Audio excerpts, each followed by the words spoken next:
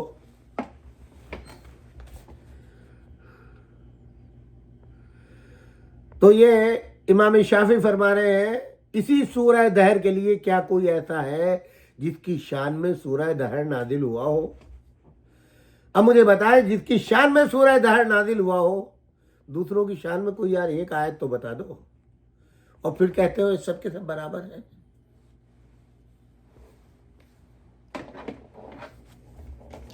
انا للہ۔ اب یہاں کے اوپر بعض،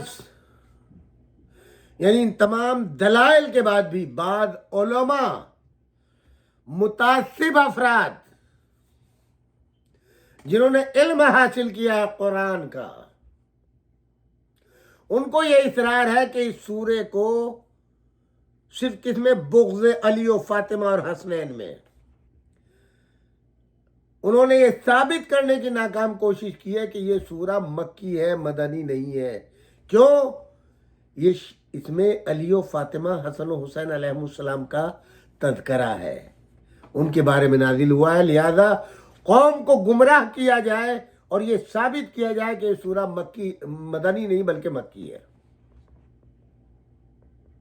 اور یہ اتفاق نہیں ہے، یہ پوری ایک سازش کے تحت ہے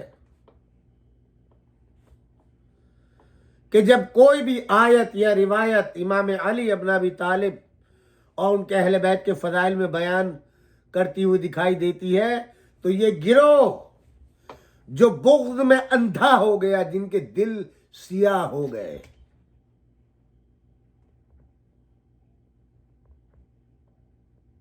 وہ اپنی حساسیت کو دکھانے لگتے ہیں، نعرہ بلند کرتے ہیں کہ اسلام خطرے میں ہے، اور دعویٰ یہ کرتے ہیں کہ وہ علی کو چوتھا خلیفہ مانتے ہیں اور اسلام کے عظیم پیشواؤں میں سمجھتے ہیں، اور اہل بیت کے بارے میں بھی اظہار عقیدت کرتے ہیں، ہم اہل بیت کے چاہنے والے ہیں۔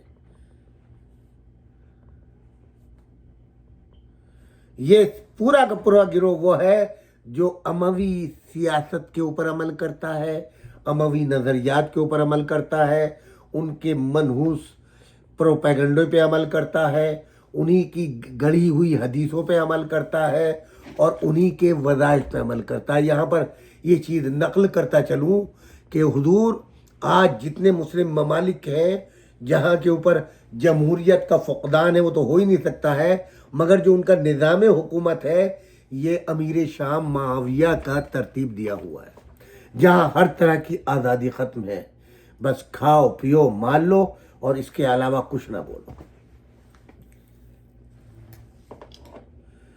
آج آپ دیکھیں اب ان کے پڑوس میں کیا ہو رہا ہے۔ کل رات میں کس طریقے سے غزہ میں بچوں کے اوپر اور عورتوں مردوں کے اوپر جو ہے سحر کے وقت بمباری کر کے ہزاروں کو تہہ تہہ کر دیا، اور یہ بے غیرت مسلمان، لعنت ہے خدا کی ان لوگوں کے اوپر۔ یہ خاموش تماشائی زبان پہ ان کی تالے لگ گئے، ہر جگہ یہی ہو رہا ہے، کیا کیا جائے۔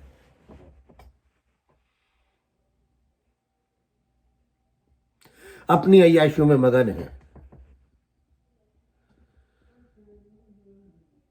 اپنی مرضی سے اسلام کے قانون بناتے ہیں، قرآن خوبصورت چھاپتے ہیں، بہترین کاغذ، بہترین طباعت، سب کچھ عمل کرنے کے لیے نہیں، صرف پڑھنے کے لیے، تلاوت کے لیے۔ قرأت کے مقابلے کراتے ہیں، حفظ کے مقابلے کراتے ہیں، بڑے بڑے انعامات دیتے ہیں، بڑے بڑے پروگرام پوری دنیا میں نشر ہوتے ہیں، فائدہ زیرو۔ یہ کل ان میں شمار ہوں گے رسول اللہ نے جو فرمایا میرے قرآن کو چھوڑ دیا ہے، ترک کر دیا ہے۔ انہوں نے اسلام کے تشخص کو بدل دیا ہے اور پھر نعرہ لگاتے ہیں کہ اسلام خطرے میں ہے۔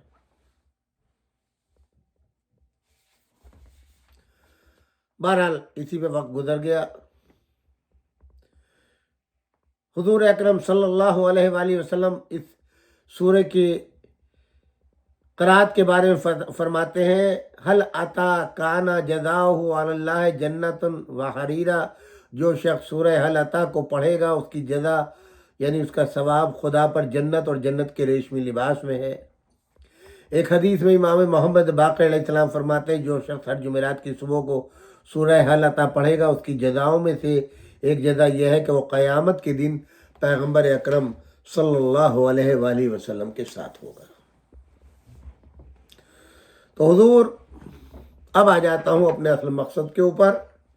چند منٹ میرے ٹائم کے رہ گئے ہیں۔ میں نے جیسا کہ کل عرض کیا تھا، حل اتی علی الانسان حین من الدہر لم یکن شیئا مذکورا، کیا ایسا نہیں ہے کہ انسان پر ایک طویل زمانہ ایسا گزرا ہے کہ وہ قابل ذکر نہیں تھا۔ انا خلقنا الانسان من نطفۃ امشاج نبتلیہ فجعلناہ سمیعا بصیرا، اور ہم نے انسان کو ملے جلے نطفے سے پیدا کیا ہے، ہم اس کو آزمائیں گے، اس لیے ہم نے اسے سننے والا اور دیکھنے والا قرار دیا ہے۔ انا ہدیناہ السبیل اما شاکرا و اما کفورا، ہم نے اسے راستے کی نشاندہی کر دی ہے، اب چاہے وہ شاکر ہو جائے یا یعنی قبول کرنے والا ہو جائے یا کفران کر لے، انکار کر دے ہماری نعمتوں کا۔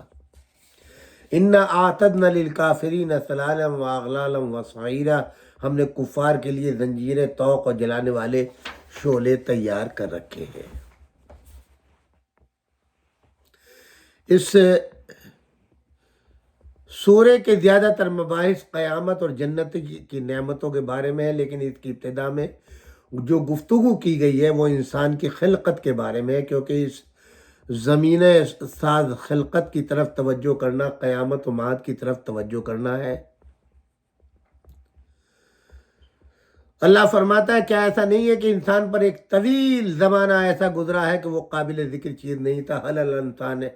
حل اتی علی الانسان حین من الدہر لم یکن شیئا مذکورا، اس کے باوجود کہ ذرات میں ہر ذرہ کسی نہ کسی گوشے میں بکھرا پڑا تھا، مٹی کے درمیان، دریاؤں، سمندروں کے پانی کے قطروں میں، اس ہوا میں جو زمین کی فضا میں موجود ہے، اس کا وجود کا اصلی مواد ہر ایک ان تینوں وسیع محیطوں کے کسی ایک گوشے میں پڑا ہوا تھا، اور وہ حقیقت میں ان کے درمیان گم شدہ اور قابل ذکر نہیں تھا۔ یہاں انسان سے مراد نوع انسانی ہے،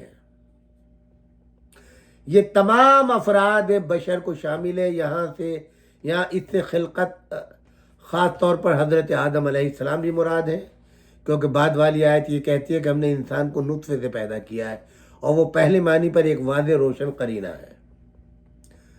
لم یکن شیئا مذکورا، کوئی قابل ذکر چیز نہیں تھا۔ جملے کی تفسیر میں دوسرے نظریات کا بھی اظہار ہوا ہے، من جملہ ان کے یہ ہے کہ انسان جب عالم نطفہ میں تھا اور جنین تھا اور وہ کوئی قابل ذکر نہیں تھا۔ جنین یعنی ابھی اس کا نطفہ جو ہے مکس نہیں ہوا ماں کی اور باپ کی طرف سے۔ جب یہ دونوں کے دو نطفے مل جاتے ہیں تو اس سے پہلے والی کنڈیشن کو جنین کہتے ہیں۔ اب یہ جب مل جائے گا یعنی ابھی مطلب اس کے اعضاء جوارے کچھ نہیں بنے ہیں، اس منزل سے پہلے کی جو منزل ہے اس کو جنین کہا جاتا ہے۔ تو ظاہر ہے وہ قابل ذکر نہیں تھا، لیکن بعد میں جب اس نے تکامل و ارتقاء کیا اس مراحل کو طے کر لیے تو وہ ایک قابل ذکر وجود میں بن گیا. اس سے پہلے پیدا ہونے سے پہلے کوئی نام دیا جاتا ہے؟ نہیں دیا جاتا. جب پیدا ہو جاتا ہے تب اس کو نومولود کہتے ہیں. وہ قرآن نے پوری تشریح کی ہے کتنی مدت لگتی ہے اس میں رحم میں آنے کے بعد اور اس کے بعد میں منزلوں کو طے کرنے کے بعد. آج کے علوم جدیدہ میں تو ایک ایک چیز کو تشریح کے ساتھ بیان کر دیا جاتا ہے. قرآن میں سورہ مومنون میں اور دیگر سوروں کے اندر پوری خلقت بندے کی بتائی گئی ہے، کیسے کیسے جو ہے وہ کن کن مراحل سے وہ گزارتا ہے اور خلقت کرتا ہے، اور اس کے بعد میں وہ بچہ کم سے کم 6 مہینے میں پیدا ہوتا ہے. قرآن کی روح سے جو تشریح سورہ لقمان میں کی گئی ہے اس میں 30 مہینے 2 سال دودھ کے اور 6 سال حمل کے، وہ پورا تذکرہ ملے گا آپ کو. بہرحال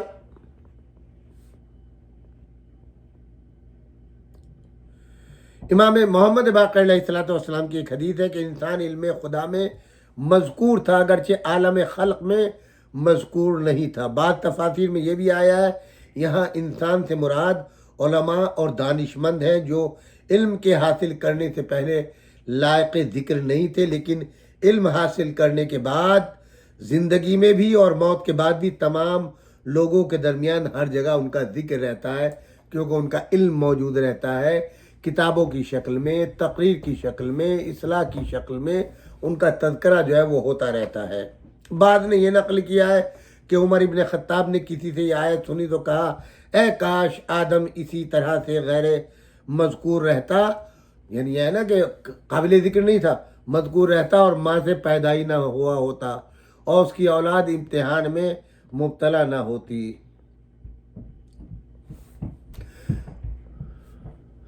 بہرحال اس مرحلے کے بعد انسان کی خلقت اور اس کے قابل ذکر موجود ہونے کی بات آتی ہے. فرماتا ہے ہم نے انسان کو ایک ملے جلے نطفے سے پیدا کیا ہے اور ہم اس کو آزمائیں گے، لہذا ہم نے اسے سننے والا اور دیکھنے والا خلق کیا. انا خلقنا الانسان من نطفۃ امشاج نبتلیہ فجعلناہ سمیعا بصیرا. امشاد مشد بروزن نسب یا بروزن سبب کی جمع ہے، یا مشید بروزن مریض کی جمع ہے، جو مخلوط اور ملی جلی چیز کے معنی میں استعمال ہوتی ہے. انسان کی خلقت ممکن ہے کہ عورت و مرد کے نطفے کے ملنے اور اس پر اور اول کی ترکیب کی طرف اشارہ ہو، جیسا کہ روایات اہل بیت اطہار میں اجمالی طور پر اس طرف اشارہ ہوا ہے، یا ان مختلف استعدادوں کی طرف اشارہ ہے جو عامل وراثت کے لحاظ سے موسوم اور اس کے مانند دوسری چیزوں کے طریق سے نطفے کے اندر پائی جاتی ہیں، یا نطفے کی ترکیب میں مختلف مواد کے اختلاط کی طرف اشارہ ہے، کیونکہ وہ دسیوں مختلف مادوں سے مل کر بنا ہے، یا ان سب کا ایک دوسرے کے ساتھ اختلاط آخری معنی سب سے زیادہ جامع اور سبب سے زیادہ مناسبت رکھتے ہیں. پر اب یہ ایک ایک لفظ کی تفسیر اس تقریر کے اندر اتنا تو امکان نہیں ہے کہ میں پورا کا پورا جو ہے وہ ایک ایک لفظ کی الگ الگ تشریح، ورنہ تو دامن وقت بہت چاہیے. آپ جانتے ہیں کہ خالی ایک قرآن کی تفسیر اپنے ذہن میں لے کر کے جناب ابن عباس بیٹھے تھے امام علی ابن ابی طالب کے پاس، اور پوری رات بیت گئی، صرف بسم اللہ کی تفسیر مکمل نہیں ہوئی، اور مولا امیر المومنین علی ابن ابی طالب نے یہ کہہ کے کلام ختم کر دیا ابن عباس بس لکھ دو جو کچھ قرآن میں ہے وہ سورہ حمد میں ہے، جو سورہ حمد میں ہے وہ بسم اللہ میں ہے، جو بسم اللہ میں ہے وہ اس نقطے میں ہے جو اس بے کے نیچے ہے. اور اس کے بعد فرمایا وَأَنَا نُقْطَةُ تَحْتَ الْبَاءِ. یہ پورے قرآن کی تفسیر پھیلاؤ گے تو پورا قرآن ہے، سمیٹو گے تو ایک نقطہ ہے. اتنا بڑا عالم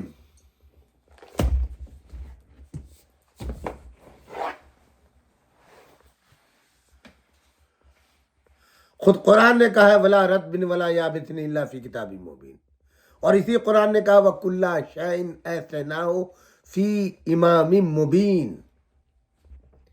امام مبین علی ابن ابی طالب، کتاب مبین قرآن کریم، ہر خشک و تر قرآن میں کل کائنات کا علم علی ابن ابی طالب کی ذات اقدس میں۔ تاریخ پڑھیں نا آپ، جناب عمر ابن خطاب بیٹھے ہوئے ہیں، کسی مختلف لوگ آ کے سوال کر رہے ہیں مولا علی سے، مولا علی برجستہ جواب دیتے جا رہے ہیں، جواب دیتے جا رہے ہیں، جواب دیتے جا رہے ہیں۔ ایک مرتبہ عمر ابن خطاب کہتے ہیں یا علی، جب کوئی سوال کرتا ہے تو آپ سوچتے نہیں، فکر نہیں کرتے، غور نہیں کرتے؟ مولانا نے برجستہ پوچھا عمر تمہارے ہاتھ میں کتنی انگلیاں ہیں؟ اس نے ایک مرتبہ کہا 5۔ آپ نے فرمایا غور و فکر نہیں کی؟ کہا یہ تو ہر وقت میری آنکھوں کے سامنے ہے۔ کہا جس طریقے سے تمہاری انگلیاں ہاتھ کی تمہاری آنکھوں کے سامنے ہے، کائنات کا پورا علم میری آنکھوں کے سامنے ہے۔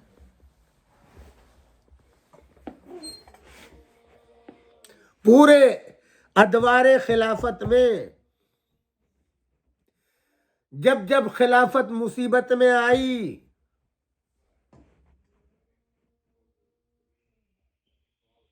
ان کی گتھیوں کو کس نے سلجھایا؟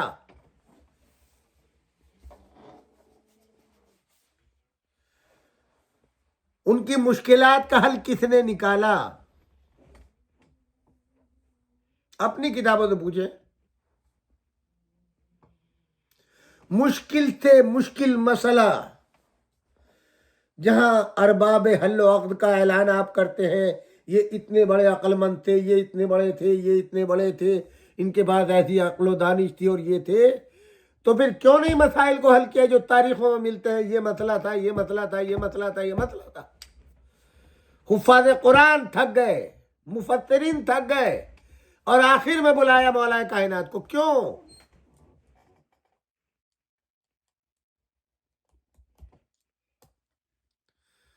اور جہاں ہفتوں مہینوں بہتے ہوتی تھی، چٹکی بجانے میں مولا علی نے لمحوں کے اندر حل کر دیا۔ یہ تو تمہاری تاریخ ہے، میری نہیں ہے۔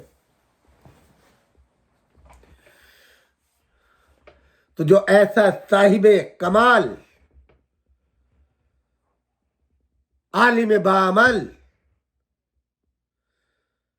جس کے تمام کمالات و فضائل کو اللہ کا رسول مقر ہے، اللہ اقرار کر رہا ہے، اور اس دنیا داری میں امت اس سے دور ہو جائے۔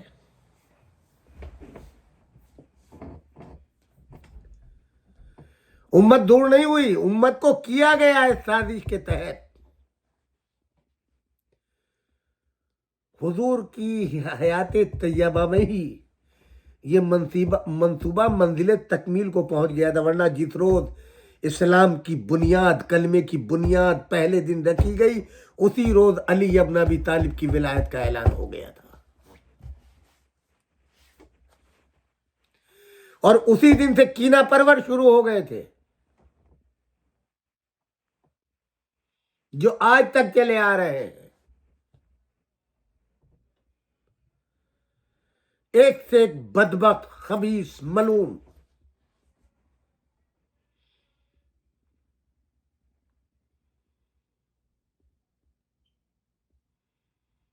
ساری کتابوں میں دیکھیے ذوالفقار کس کے لیے اتری میاں؟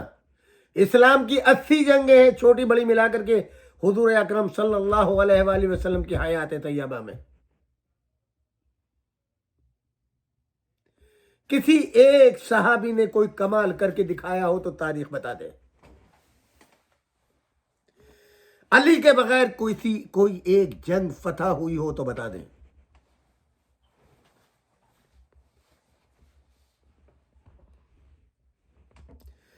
سب جھنڈے پھینک پھینک کے آئے، رسول مقبول کو میدان احد میں چھوڑ کے بھاگ گئے، اپنی جانوں کی فکر رہی۔